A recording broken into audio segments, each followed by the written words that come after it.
అందరికీ నమస్కారం. Holistic pelvic floor రీహాబిలిటేషన్కు స్వాగతం, సుస్వాగతం. నేను మీ doctor Subrahmanya Kumar. Pelvic floor సమస్యల గురించి, pelvic floor therapy and rehabilitation గురించి సమాజంలో ఒక అవగాహన కల్పించడం నా సామాజిక బాధ్యతగా గుర్తించి చేసే ప్రయత్నమే ఈ చిన్ని వీడియో. అసలు ఈ పెల్విక్ ఫ్లోర్ అంటే ఏంటి అనేది ఇప్పుడు మనం తెలుసుకుందాం. పెల్విక్ ఫ్లోర్ అంటే మన పొత్తి కడుపు కింది భాగంలో లోపల ఉండే ఒక కండరాల సమూహం. ఇది ఒక ఉయ్యాల రూపంలో ఉండి పెల్విక్ ఆర్గన్స్కి సపోర్ట్గా నిలుస్తుంది. పెల్విక్ ఆర్గన్స్ అంటే ఏంటి? మా ముఖ్యమైన పెల్విక్ ఆర్గన్స్ యూరినరీ బ్లాడర్ అంటే మూత్రాశయము, రెక్టమ్ అండ్ యానల్ కెనాల్ అంటే మలాశయము, మలద్వారము, ఫీమేల్స్లో యూట్రస్ అంటే గర్భాశయము. ఈ ముఖ్యమైన ఈ పెల్విక్ ఆర్గన్స్ని సపోర్ట్ చేసే కండరాల సమూహమే ఈ పెల్విక్ ఫ్లోర్ మజిల్స్ అన్నమాట. ఈ కండరాలు బలహీనత పడడం వల్ల ఈ పెల్విక్ ఆర్గన్స్లో సపోర్టు తగ్గి మనకి అనేక సమస్యలు ఉత్పన్నం అవుతాయి.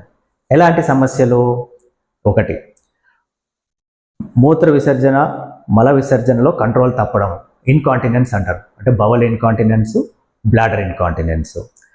అవయవాలు కిందికి జారడం అంటే ప్రొలాప్స్ అంటారు. యుట్రైన్ ప్రొలాప్స్ ఇలాంటివి జరిగే అవకాశాలు ఉన్నాయి. అదేవిధంగా స్త్రీ పురుషులలో కూడా లైంగిక ఆరోగ్యంపై చాలా ప్రభావం చూపుతుంది ఈ పెల్విక్ ఫ్లోర్ వీక్నెస్ వల్ల. ఏ విధంగా?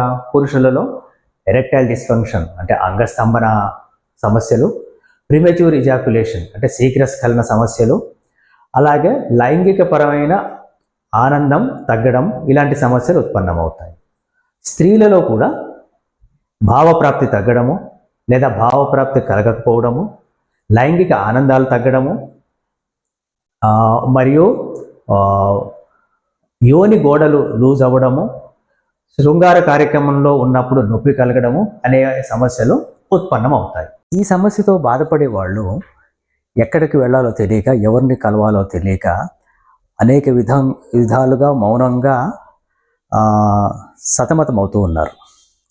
అయితే వీరందరికీ తెలియని విషయం ఏంటంటే, ఈ సమస్య వీళ్ళు ఒక్కళ్ళదే కాదు, అనేక మంది ఈ సమస్యతో బాధపడుతున్నారు.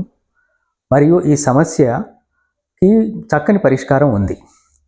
హోలిస్టిక్ పెల్విక్ ఫ్లోర్ రీహాబిలిటేషన్ ద్వారా వీరికి మనము ఖచ్చితమైన సమాధానం మరియు ట్రీట్మెంట్ ఇవ్వచ్చు. ఏ విధంగా? హోలిస్టిక్ పెల్విక్ ఫ్లోర్ విధానంలో ఏమవుతుంది అంటే, ఇది ఒక టీం వర్క్. ఇందులో యూరాలజిస్టులు, ఆండ్రాలజిస్టులు, గైనకాలజిస్టులు, ఫిజిషియన్లు, సెక్సాలజిస్టులు, ఫిజియోథెరపిస్టులు ఒక టీమ్గా ఏర్పడి ప్రతి పేషెంట్ని వాళ్ళు అబ్జర్వ్ చేసి, ఎగ్జామిన్ చేసి ఒక ప్రణాళికను రూపొందిస్తారు. ఉదాహరణకి, ఒక పేషెంటు తమ సమస్యతో ఇక్కడికి వచ్చినప్పుడు వాళ్ళని మెడికల్ ఎగ్జామినేషన్ చేసిన తర్వాత, వాళ్ళ రిపోర్ట్స్ అన్ని పరిశీలించిన తర్వాత, స్పెషలిస్ట్ చూసిన తర్వాత, ఫిజియోథెరపిస్టులు కూడా ఎగ్జామిన్ చేసిన తర్వాత వారికి ఏ విధమైన సెషన్స్ ఇవ్వడం అనేది మనం నిర్ధారిస్తాం. ఇక్కడ ఉన్న ఒక bio feedback and EMG machine ద్వారా వారి సమస్యను నిర్ధారణ చేయడం అంటే డయాగ్నోసిస్ చేయడం అనేది జరుగుతుంది. అదే కాకుండా ఓవర్ పీరియడ్ ఆఫ్ సెషన్స్లో కూడా వారికి ఆ తీవ్రత ఎంతవరకు నయమైంది అనేది కూడా మనకి బయో ఫీడ్బ్యాక్ మెషిన్ ద్వారా మనకి తెలుస్తుంది. సో ఈ సమస్యతో బాధపడేవారు తమ దగ్గరలో ఉన్న పెల్విక్ ఫ్లోర్ థెరపిస్టులను కానీ, పెల్విక్ ఫ్లోర్ రీహాబిలిటేషన్ సంస్థను కానీ కలిసి వారి సమస్యకి ఒక పరిష్కార మార్గం చూపించుకోవచ్చు.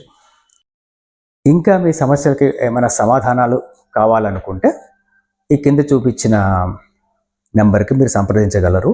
ఈ వీడియోపై మీ అభిప్రాయాలను మాకు తెలుపగలరు. ధన్యవాదములు.